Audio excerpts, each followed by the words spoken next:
ఒకటి వాస్తవం ఉంటుంది శ్రీరామ్ గారి దాంట్లో. ఆ సీమాంధ్ర పౌర సమాజం ఏదైతే ఉందో సోషియో ఎకనామిక్ పొలిటికల్ రంగాల్లో నా పట్టు ఏమిటి అన్నది కమ్మారెడ్డి సమాజాలు చూపించింది. సామాజిక వర్గం నేను బస్సు తిరగమంటే తిరుగుతుంది, ఆగమంటే అవుతుంది. మనకు నిజంగా ఒక కారం చేయడం ఒక హత్యాకాండ జరిగి మన బస్సులు ఆపాలనుకుంటే ఒక గంట సేపు ఆపితే పోలీసులు చెప్పారు.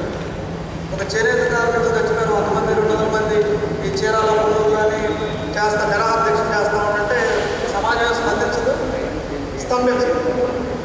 కానీ కమ్మారెడ్డి ఒక మాట చెప్తే ఈ రోజున ఆంధ్ర మొత్తం కూడా 40 రోజుల నుంచి స్పందించిపోయింది. ఈ పేర్లైజ్ పక్షవాతం అంట. ఈ పక్షవాతం వచ్చిన ఈ సమాజాన్ని మనం మళ్ళీ మామూలు చేసుకోవాలి. అందరూ మనవాడి వాడి వెనకాలంతా కూడా మనవాడి. వాడు